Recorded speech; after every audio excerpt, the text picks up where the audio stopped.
شانزە و حەڤەی نیسان کاریگەرترین و دێرینترین دیدار لە سەر ئاستی عێراق و ناوچەکە لە شاری سلێمانی بەڕێوە دەچێت. نۆهەمین دیداری سلێمانی لە زانکۆی ئەمریکی عێراق سلێمانی شانزە و حەڤەی ئەم مانگە بەڕێوە دەچێت و چەندین کەسایەتی دیاری سیاسی و دەسەڵاتدار بەشداری تێدا دەکەن.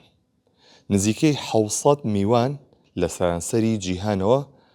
دێن و بەشداری لەم دیدارەدا دەکەن و نوێنەری وڵاتان دێنە ئێرە و چەندین بابەت باز دەکرێت لەبارەی ئەو گرفتانەی لە هەرێمی کوردستان و عێراق و ناوچەکەشدا هەیە و تایدا شرۆڤە دەکرێت. ئەوەی دەیبینن ئێستا ئەمە ئامادەکاریەکانی نۆهەمین دیداری سلێمانیە لە زانکۆی ئەمریکی عێراق سلێمانی بۆ بەڕێوەچوونی ئەو دیدارە کە ساڵانە لە شاری سلێمانی لەم زانکۆیە بەڕێوە دەچێت و تیایدا چەندین سەرکردە و کەسایەتی سیاسی و نوێنەری وڵاتان و میوان لە وڵاتانەوە دێن و بەشداری ئەم دیدارە دەکەن. تیایدا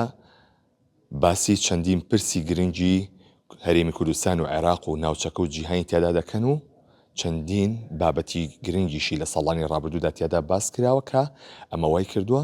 کە هەندێک لە پرسەکان لێرەوە چارەسەریان بۆ بدۆزرێتەوە و بگەنە ڕێکەوتنێک لەسەر ئەو بابەتانەی کە بوونی هەبووە لە ناوچەکەدا و ئەمساڵ ئەمە بەیەکێک لە کاریگەرترین دیدارەکان لە سەر ئاستی عێراق و ناوچەکە دادەنرێت و هەمووان بە چاوێشی گرنگەوە لەم دیدارە دەڕوانن کە شانزە و حەڤەی ئەم مانگە لە شاری سلێمانی لە زانکۆی ئەمریکی عێراق سلێمانی ئەم دیدارە بەڕێوە دەچێت.